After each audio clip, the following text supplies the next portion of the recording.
Good morning and a very, very happy morning. We are reading The Happiness Advantage written by Sean Acker. We are on page number 105 और आज हम शुरू करेंगे principle number 4 falling up. बहुत ही powerful conversation होने वाली है on capitalising on the downs to build upward momentum. एक बार फिर से आपको याद करा दूं, हम 7 प्रिंसिपल्स कर रहे हैं। पहला प्रिंसिपल था द हैप्पीनेस एडवांटेज, दूसरा था the fulcrum and the liver, third था द टेट्रिस इफेक्ट्स और चौथा कर रहे हैं फॉलिंग अप। अगर आप में से किसी में भी किसी को कन्फ्यूजन है, so you have to listen to the audios videos again. यहाँ पे आप बहुत ही ध्यान से ये कॉन्वर्जेशन सुनिएगा। राइटर कहता है कि मैं जब अंडर ग्रेजुएट था तो मेरे पास में पैसे नहीं थे, तो I use to sell my body. What they mean to sell my body is जितनी भी रिसर्चेज होती हैं डिफरेंट फील्ड्स के अंदर, अगर आप उसमें अपने आप को गिनीज पिग की तरह यूज़ करने को उन्होंने एक्सपेरिमेंट्स के लिए अलाउ करते हैं तो you get money. Can be repeated MRI और trial of mental and physical abilities और एनीथिंग। तो एक स्टडी थी जिसके अंदर मुझे $20 देने का वादा किया गया और 3 घंटे की स्टडी थी जिसमें मुझे अलग अलग ढंग से गिरना था। उन लोगों ने मुझे ये बोला कि जो वृद्ध व्यक्ति होते हैं वो किस प्रकार से अनबैलेंस्ड होते हैं, गिरते हैं, और फिर उन्हें हम किस प्रकार से हेल्प करें, उसकी ये सारी स्टडीज़ हैं। राइटर बार बार ज़मीन पे गिरा, अलग अलग ऑफ बैलेंस हो के उसे ऑफ बैलेंस किया गया, इतनी उसको चोटें लगी और फिर उनको ये बोला गया कि भाई हम तो वीडियो टेप करना भूल गए। फिर दोबारा से सारा एक्सपेरिमेंट हुआ। 120 बार राइटर इसके अंदर गिरा। वो कहते हैं सारी मेरी बॉडी जो है ब्रूज हो गई थी, ब्लू हो गई थी। सिर्फ ज़मीन से खड़ा होना भी एक बहुत ही पेनफुल काम हो गया था। द एंड जो रिसर्च असिस्टेंट्स थे उनको एक बहुत ही डिस्टिंग्विश प्रोफेसर उनके साथ में आया और उसने इन्वेस्टिगेट करने को बोला कि भाई बहुत ही मेजर इरेगुलरिटी, आप कैसे किसी को इतना गिरा सकते हैं, एक्सपेरिमेंट तो इतना ज़्यादा लंबा होना ही नहीं चाहिए था। बाद में राइटर को पता लगा कि this experiment had nothing to do with helping elderly. इस एक्सपेरिमेंट के थ्रू रिसर्चर्स ये पता कर रहे थे कि किस तरह से मोटिवेशन, रेजिलियंस आपकी बॉडी में काम करती है। वो ये देखना चाहते थे कि ह्यूमन कितना पेन, कितना डिस्कम्फर्ट बर्दाश्त कर सकता है before they really give up. किसी भी रिवॉर्ड के लिए वो कितना ज़्यादा अपने आप को मजबूत रख के अगेंस्ट अपने ही काम कर सकता है। जो प्रोफेसर राइटर से मिलने आया वो इसलिए मिलने आया क्योंकि आज से पहले इस एक्सपेरिमेंट में 3 घंटे से ज़्यादा कोई भी नहीं रुका था। राइटर कहता है मुझे बिल्कुल स्टूपिड लग रहा था कि एक $20 के लिए मैंने इतना अपने आप को तकलीफ़ दी। कहते इससे पहले कि मैं कुछ कहता उस प्रोफेसर ने मुझे 10 $20 के बिल दिए, मतलब रुपए दिए। $20 की जगह उसको $200 मिले।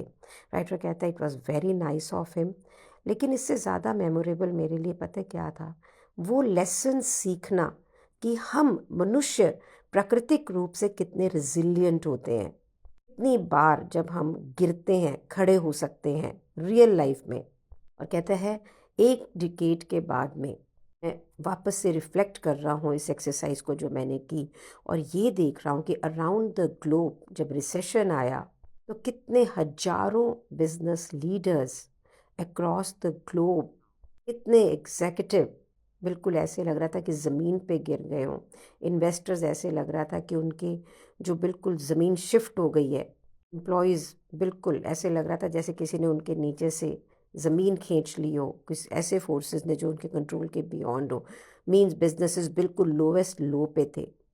अब जैसे मैं उस समय गिर रहा था और मैं किस प्रकार से एनर्जी पा रहा था दोबारा खड़े होने की, इस समय भी बिल्कुल ज़रूरत थी कि हम इस एग्जॉशन अपनी लाइफ से रिलेट करें। अगर कोई ऐसा पल, कोई ऐसा समय जिसके अंदर आपको लगता है यार ये लाइफ में क्या हो रहा है, कहना स्टैंड, आपने फिर कोई बिजनेस किया, वर्क नहीं किया, फिर किया, कोई वर्क नहीं किया, even for relationship, for anything where you are working repeatedly it's not working. तो कहते हैं एक स्ट्रैटेजी जो मैंने सबसे पहले ऑब्ज़र्व की 2006 में स्टडी करते हुए हार्वर्ड स्टूडेंट्स के ऊपर कि वो कैसे रिजिलियंस क्रिएट करते हैं।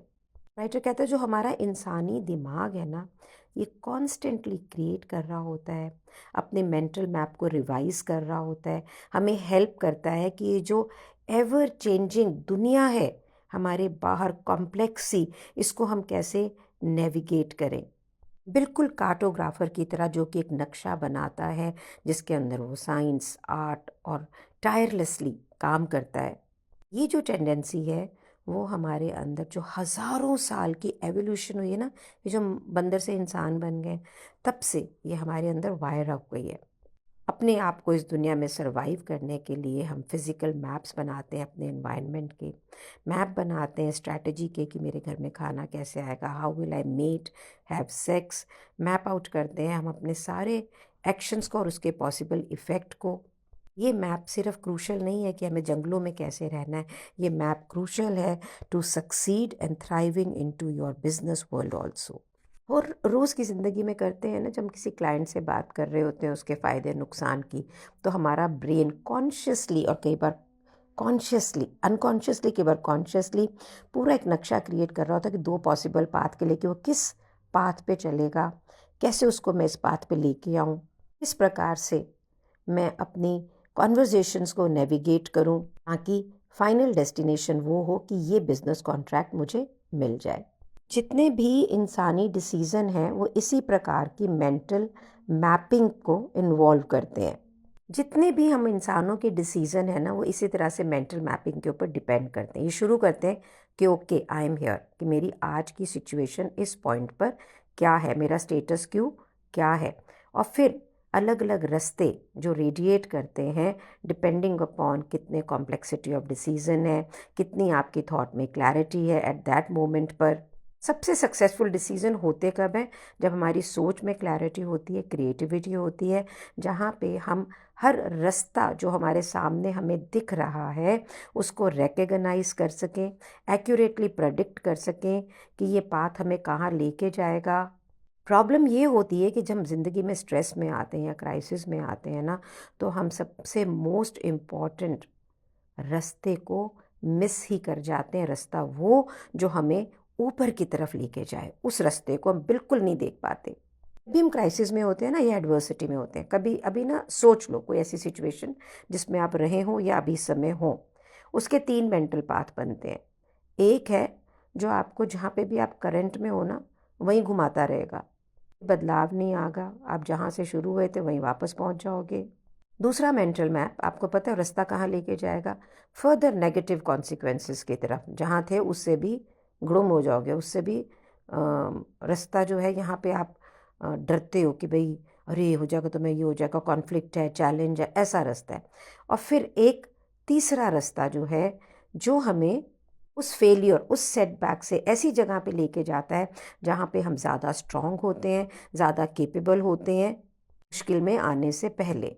ये याद रखें, क्राइसिस के टाइम पर, चाहे कोई भी क्राइसिस हो, इकोनॉमिक क्राइसिस या कोई भी, हमारी एक टेंडेंसी होती है कि हम इनकम्प्लीट मेंटल मैप बनाते हैं। और जनरली जो रास्ता हमें दिखता नहीं है ना, वो सबसे पॉजिटिव और प्रोडक्टिव होता है।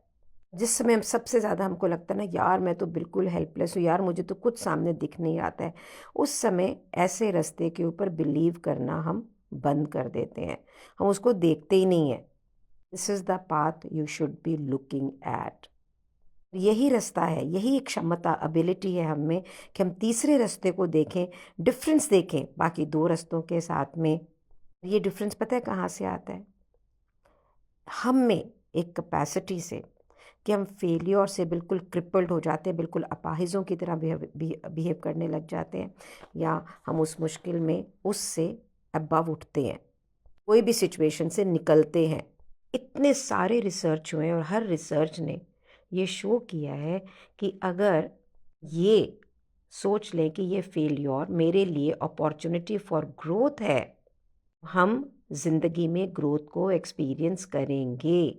और अगर हम ये धारणा बना लें कि ये जो मैं ज़िंदगी में अभी गिरा हूँ ये दुनिया की सबसे ज़्यादा मुश्किल सिचुएशन है, तो आप वहीं की तरफ जाएंगे। बुक है गुड टू ग्रेट, जिसके राइटर हैं जिम कॉलिंस।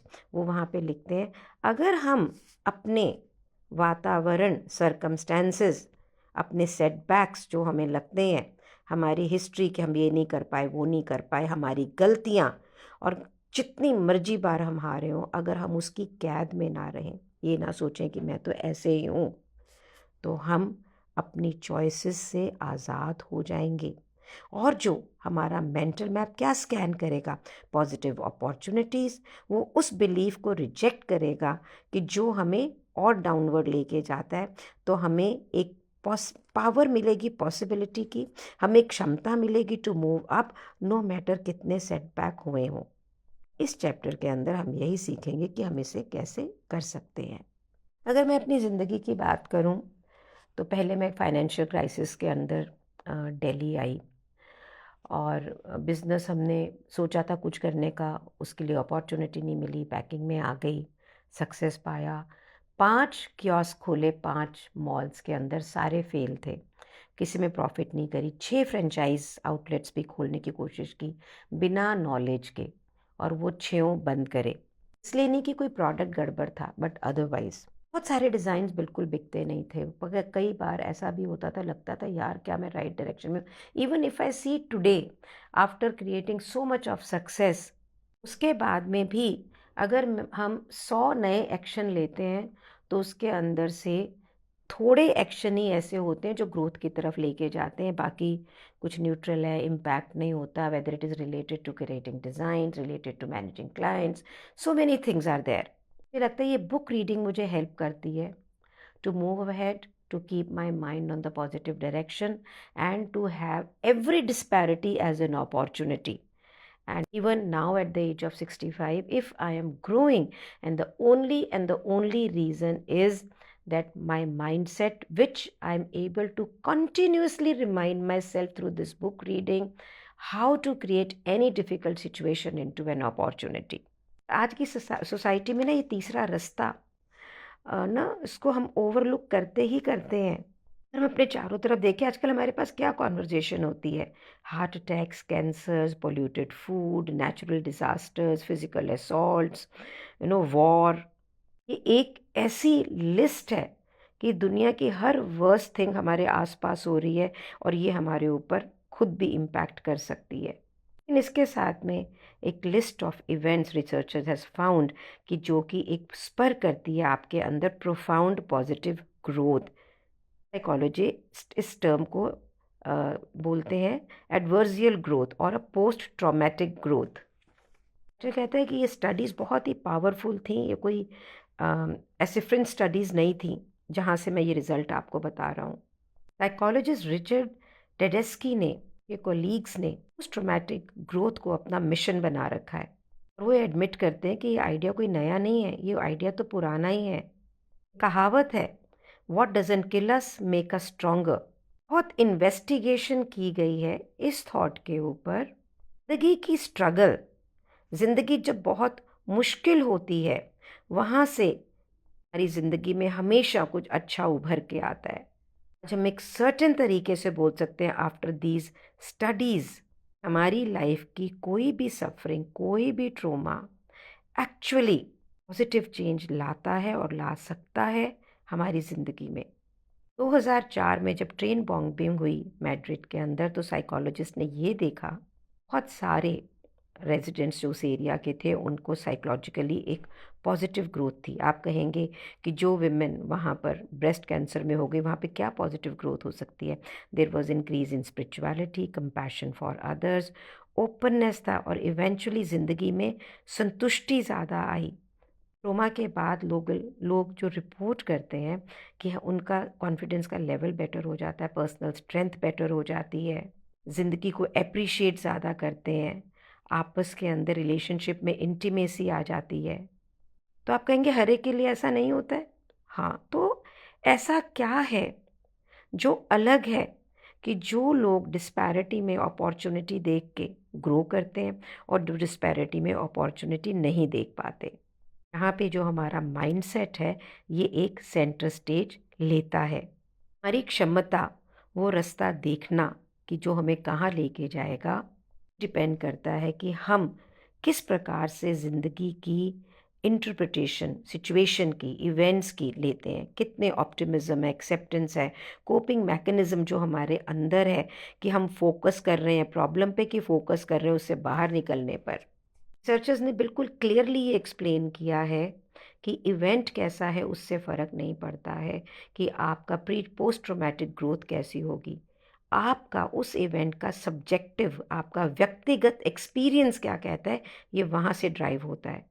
मोस्टली सक्सेसफुल लोग वो जो कि कुछ भी हो जाए खड़े हो जाते हैं, ये वो होते हैं जो अपने आप को डिफाइन नहीं करते कि चलो ये हो गया तो मेरा ऐसा हो गया, वो हो गया तो मेरा ऐसा हो गया। वो इससे अपने आप को डिफाइन नहीं करते हैं, वो अपनी ज़िंदगी को इससे रिलेट नहीं करते हैं। ये वो लोग हैं जो एक्चुअली में मुश्किल समय के अंदर अपना रास्ता खोजते हैं। वो सिर्फ ये बात नहीं करते कोई बात नहीं मुश्किल है तो मैं वापस आ जाऊं, रादर बात करते हैं कि वापस तो मैं आ ही जाऊंगा, मैं आगे फॉरवर्ड जाऊंगा। और वो कैसे जाऊंगा? If you want to read book, this is on page number 8, 9, 10 and 11। Don't miss it out for anything. So जब भी ज़िंदगी में मुश्किल आए तो अपने आप से पूछो कौन सी अपॉर्चुनिटीज़ के अंदर छुपी हुई है, राइट? आज इसी पे विचार करेंगे। Thank you so much for being in my life. Thank you so much.